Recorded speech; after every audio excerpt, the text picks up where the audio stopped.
Hello, and welcome. Welcome to this episode of the Four Thinkers Talk series. My name is Dr. Ivo Pezzuto. I'm a professor of global economics and competitiveness at ISM Paris and the founder of Ivo Pezzuto Forward Thinking Lab. In this space, we generally invite prominent and emerging entrepreneurs, thought leaders, company leaders, and visionary innovators, and to express their ideas about the emerging business models and technologies. Today, I'm particularly honored and thrilled to have as a guest a renowned innovation expert, Efosa Ojomo. Efosa is the director of Global Prosperity Research Group at Clayton Christensen Institute for Disruptive Innovation, a think tank based in Boston and Silicon Valley.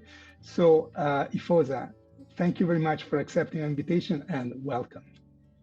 Thank you, Dr. Ivo. It's great to be here. Very excited for the conversation. Ivo is enough. No, no doctor, no. Sounds good. No Sounds doctor. Great to see you again. I recall, I had immense pleasure of meeting you a few years ago as I invited you to as a guest lecturer to one of my disruptive innovation courses. So that my students still remember that incredible lasting impact that you left in their minds on innovation transformative power. But I don't think Efosa needs much introduction in addition to what I've said, but perhaps it's just important to state that he is a very famous, influential thought leader on innovation and prosperity. And as we said, he leads the Global Prosperity Group at Clayton Christensen Institute.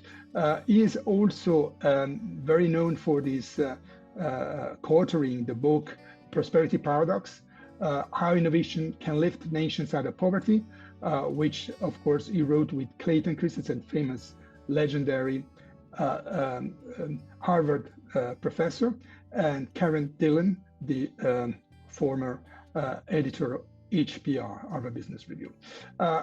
As most people know, the groundbreaking work that they done is really a turnaround for economic research, offering fresh insight and practical strategies on how to transform, to alleviate poverty, unlock prosperity, and drive sustainable development in impoverished regions of the world through market-creating innovations. In a nutshell, Prosperity Paradox, it's really, it's really a very, very innovative approach in addressing some of the big problems of society. So basically, to put in simple words, Efosa and his colleagues are people with a big purpose, in life, to solve societal problems, to help eliminate or reduce poverty, and to make this a better world. Engineer by training with an MBA from Harvard Business School. He's a professor. At the time we met, you were lecturing at Harvard Business School. Now I think you're teaching at Northwestern University. And he's been involved with everything, numerous TED Talks, Aspen Ideas Festivals, World Bank, Harvard, Yale, Oxford, and many other famous things. So Efosa, sorry for the long introduction. It was really well deserved. Could you tell us things that I have not said, because I said so many things about things that I have not said yet? Can you tell us, how did you start your journey to becoming the director of Global Prosperity Research Group at Clayton Christensen Institute? What are the defining moments of and experiences that sculptured your career, particularly when you started to create the Poverty Stop Here organization, and most of all, your great inspiring collaboration with one of the most influential person of the history of management, which is Clayton Christensen? Thank you, Ivo. I think it was Steve Jobs who said you cannot connect the dots looking forward. You only have to are able to do that looking back. And I think that statement exemplifies a lot of what has happened in my life and how I've gotten to do this work at the Christensen Institute. Um, it all started one day when I was walking with a friend into a bookstore, and he was going to buy a book called The Bottom Billion on poverty, development, economics, and so on. And I don't know why, but I just had a feeling to buy a copy of the book as well. Um, I was an engineer at the time. This wasn't of particular interest to me. It wasn't like I read books of the sort. I just purchased it, and since that day, I've not been able to put either books down or rid myself of interest in figuring out how we can make the world a better place. So after reading that book, I read a few others, and as you mentioned, started an organization, Poverty Stops Here, because the fact that there were just hundreds of millions of people in the world struggling. Um, I thought, I have to do something about it, and we started Poverty Stops Here, and then that experience led me back to school, and so I went to business school, where I had the great fortune to meet Clay Christensen, and after graduating, uh, him and I worked together until he passed away in January 2020, and so I will say it was just a series of fortuitous events that led me to where I am today. And at the core of what we are really trying to do at the Christensen Institute is take a step back and ask, what are the causal mechanisms behind prosperity, and how can we ignite these in poorer countries? And much of our research has landed on a type of innovation called market creating innovations. And I'll go into details on what that is, but that just sort of gives you a sense for how I got here. It wasn't like when I was a kid, I had always wanted to do this work or had a passion for this. Um, Walked into a bookstore, purchased a book, and read the book, and then my life really was transformed. And so I think, I would say, to many people listening, I wouldn't discount some of the experiences in our lives that may seem incredibly mundane and superficial, and maybe even meaningless. How many times have you walked into a bookstore? How many times have you, strolled down the road with a friend discussing? And so things like that could have the potential to transform our lives if we are open to engaging with them. Absolutely, and I think it's sometimes, like in this case, thank you very much for your contribution. Some reading, some books, some even your speech. At this moment, they can have an impact, a lasting impact in people's mind, especially in a society not like the one we live. That sometimes it tends to be too busy, and we don't have the time to stop and think about the purpose of our life. That's Or true. sometimes we want to have a bigger purpose than ourselves. We want to have something that fits our soul, not That's just. true. So in that sense, I think that that's really impressive. So regarding the prosperity paradox, of course, we don't have too much time to go to dive deeper on this thing, but you mentioned correctly the market creating innovation as a core concept in this theory, in this strategy. Um, so the one thing I wanted to ask you is, how do you see this paradox implemented today in the world we are today, and in helping our economies and even the developing countries to improve growth and prosperity for their for the common good or for the broader benefits of society. In other words, how can this theory, this model, and this strategy connected with the today transformative technologies we have. We talk about generative AI, we talk about AI, we talk about digital transformation, blockchain. blockchain, and AR, VR, and all the other stuff about smart cities and everything that we know about Internet of Things and so on and so forth. How all this breakthrough, innovative, high potential technology really connect with your strategy to create a better world, but also to make sure that the benefits of this uh, improve life of many and not just Yeah, of the few privileged ones. absolutely. I think the first thing is really just appreciating how visible poverty is, especially in poorer countries, lower income countries, middle income countries. Poverty is the kind of thing that when you encounter it, it hits you in the face and it hits you hard. You you travel to a low income country and you see instantly the infrastructure is different. Some of the institutions set up are different than you would experience in wealthy countries. The roads, the ports, the bridges, the airports, and so on, the schools, healthcare. And so there is sort of an inclination, a natural inclination to want to provide resources to just fix those things, to fix the road or build the road, fix the port or build a port, education, fix the school, build a school, whatever, without slowing down, stepping back, and saying, what is the mechanism that will sustain this investment?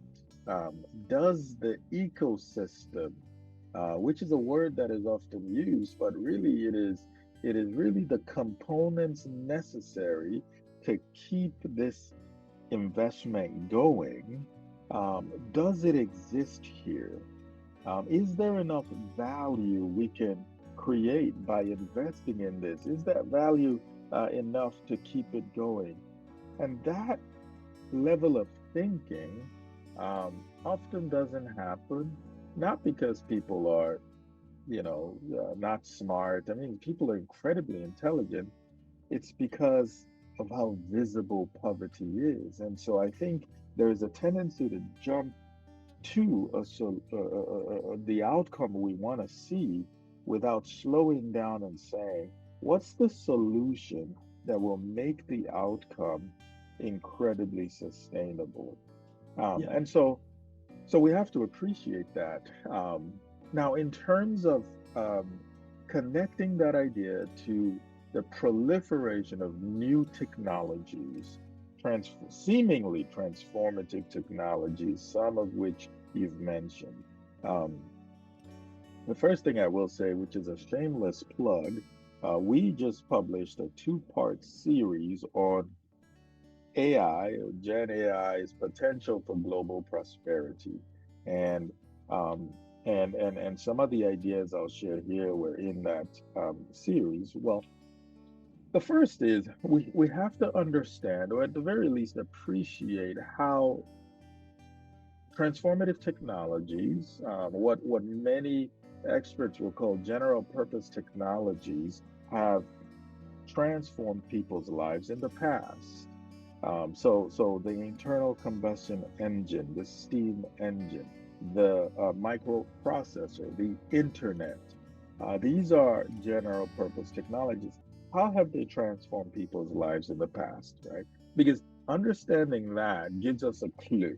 Doesn't give us the answer on what AI is going to do or what mRNA is going to do and so on, but it gives us a clue. That's first. The second is when we actually look at how these technologies have transformed people's lives, we will see that technologies that were embedded in a business model, and there's a very specific definition of business model, wouldn't go into that now, but in a business model that targets what in our language we call non-consumption. Um, these are the vast majority of people who don't have access to a product or service because of certain barriers. Because of money, it's too expensive. Because of time, it takes too much time for me to consume the product.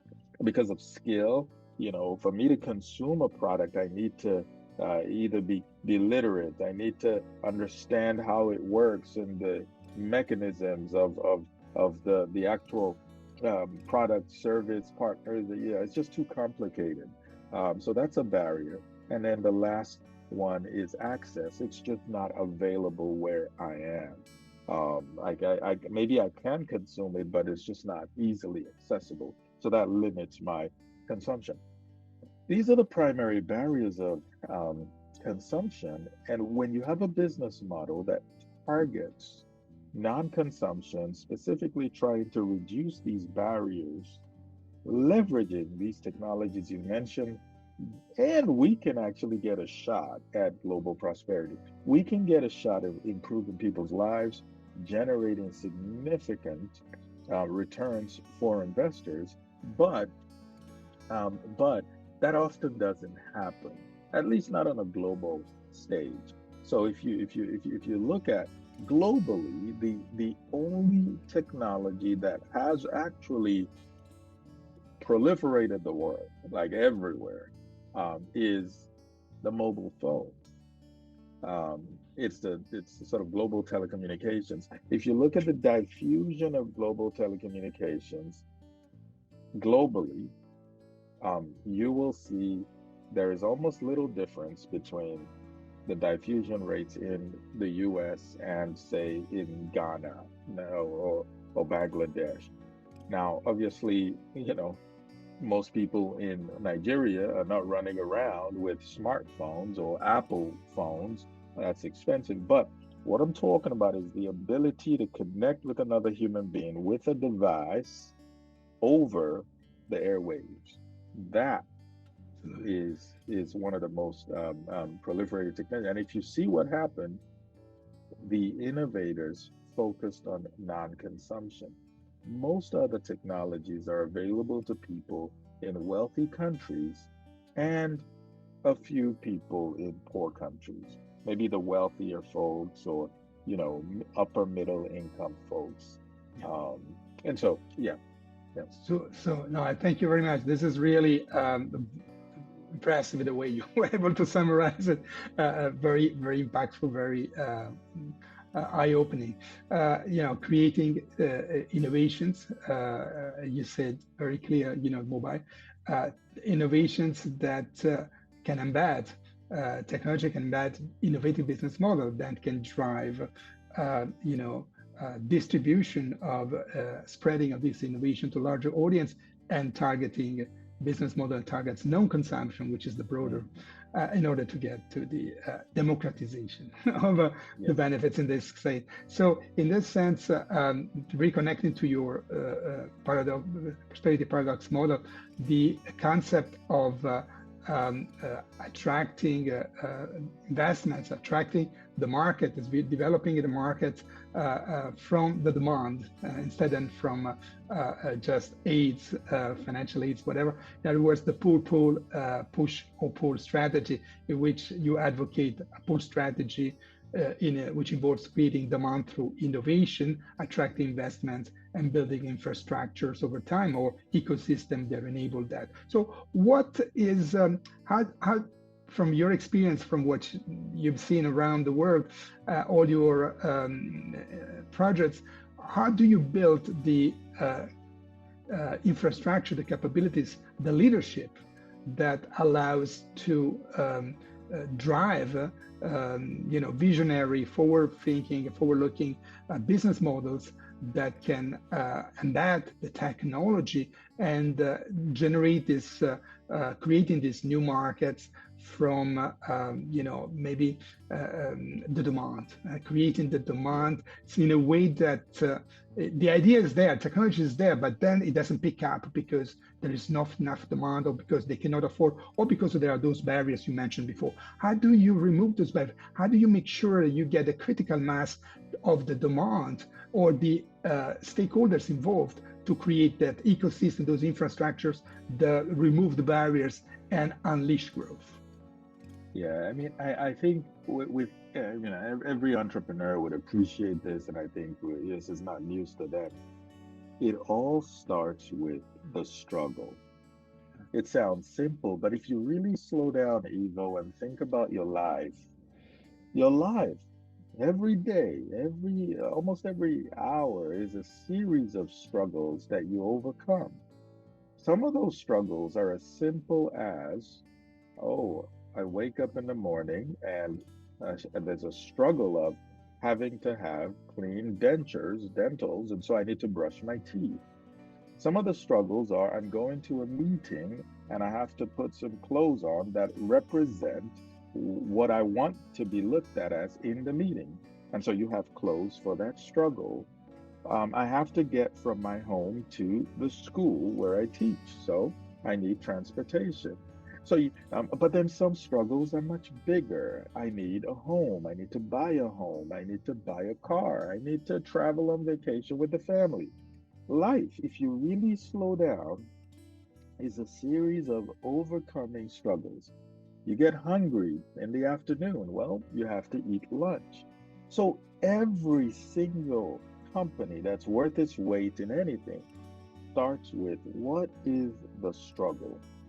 Now, when you understand the struggle, and you only understand this by crawling into the life of the non-consumers, the people who are going through the struggles, and really observing, engaging, empathizing, asking questions without judgment, then you can move on to what potential solutions can we come up with. And this is where you pilot things, you try things. I think the lean startup model provides a few ideas here, but this is where you're really getting a sense as does this product or service help solve the struggle? And that's where we, in our research, we get into understanding the job to be done. Yeah. Like why, yeah. And then the next thing is what type of company do I need to build in order to create the product that solves this struggle, that accomplishes the job to be done? And you had talked about a couple of things like financing and leadership. Those two things are incredibly important. One of the things that we're finding is many large market creating innovating companies, they got their start by getting their financing from um, friends and family, at least the initial seed capital. It's incredibly difficult, not impossible, but just difficult to get market creating companies um, whose initial capital is from institutional type investors. It's really hard, and at least that's what our research is showing us so far, just based on some.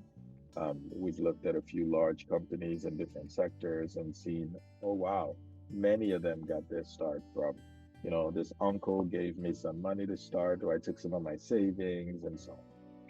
The second is well, before I go to the second, what the implication of that is not only do you need patient capital, you need capital that understands its purpose. The purpose here is to serve the non-consumers, to do what I have to do to serve people who don't have access. And that's incredibly important because when you have capital that doesn't understand that, the capital is impatient, it wants returns quickly, it's asking you questions. Why are you going after this? Why are you building this? Why are you go? We need asset light strategies. Why are you building a manufacturing plant or a warehouse? So that's tough when you're trying to create a market. The other one is leadership, which you talked about. Creating a market is one of the most difficult things I think a human being can do.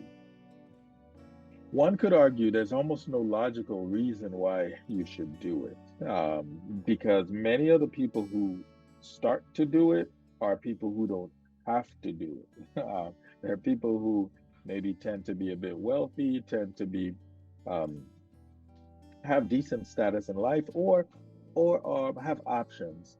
And so you now have to look at what kind of leadership attributes are actually necessary for market creation to occur.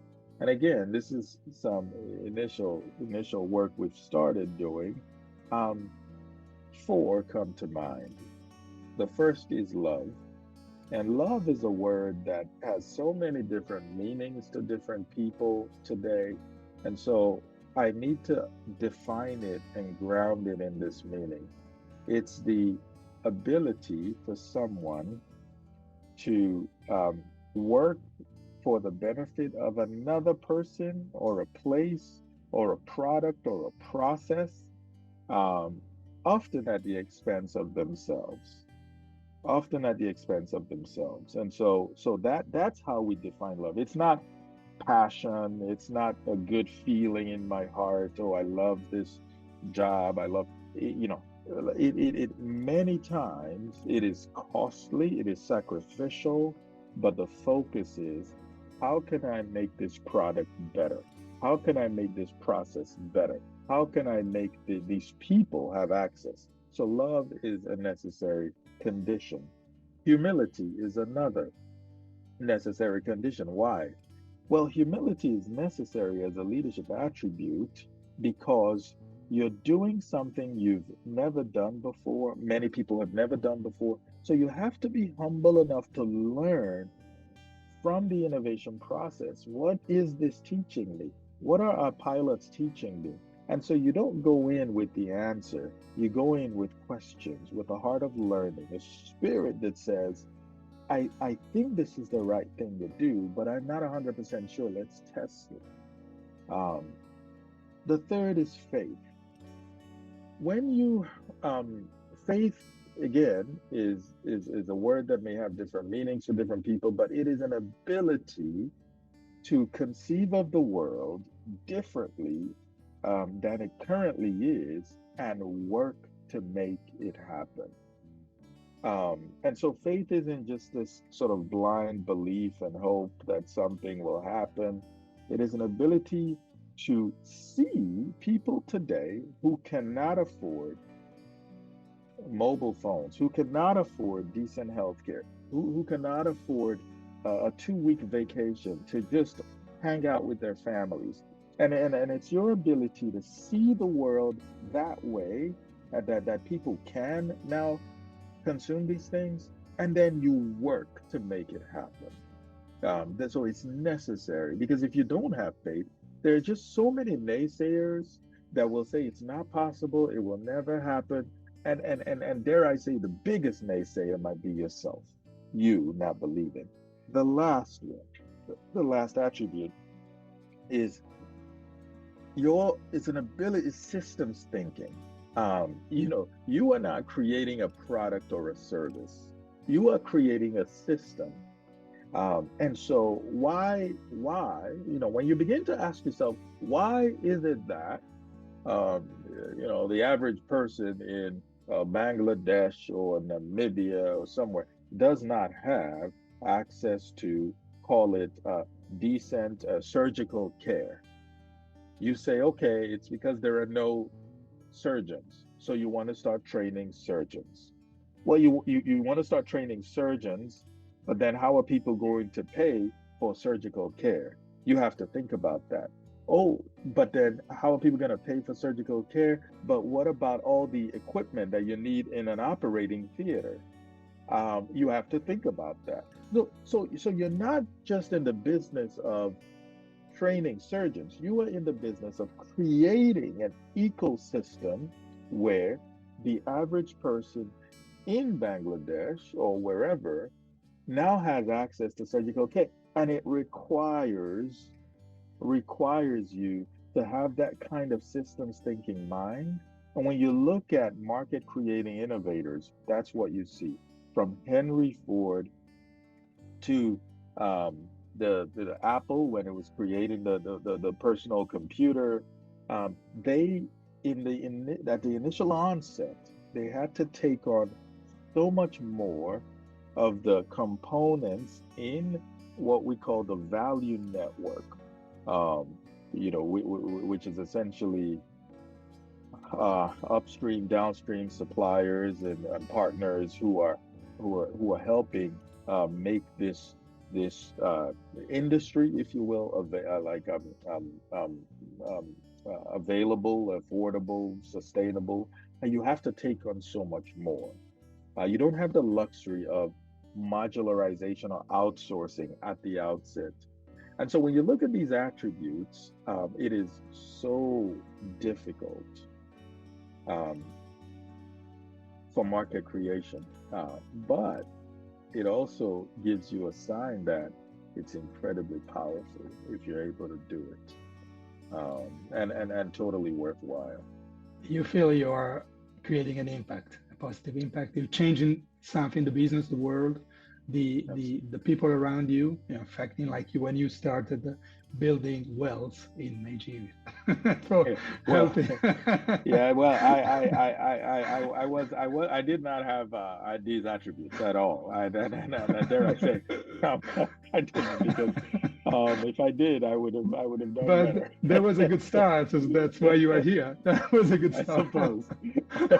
You're very kind. You're very kind. Absolutely. Yeah. Ifosa, it was a blessing to have you here. You're just an inspiration, not just visionary leaders. I think when we talk about leadership, people have just to listen to you. And I had the goose pimples, so I'm sure all the others will have the same. But you are an Thank you. impressive person, and I think that's where it starts. Now that we talk about technology, transformative technology, as long as I'm very excited and passionate about what is happening, but I do believe, which is that you still need leaders and teams and people to envision and embrace these values that drive the innovation in the right direction, which is Absolutely. for the society. So thank you for everything you're doing and for the time you dedicated to us. It's really wonderful having you had here, and I hope we'll have a chance to meet again. All the best for your projects. Thank you very much. Thank you. Thanks a Thank you lot. so much, Ivo. Thank you. Thanks. Thanks again. Have a nice day.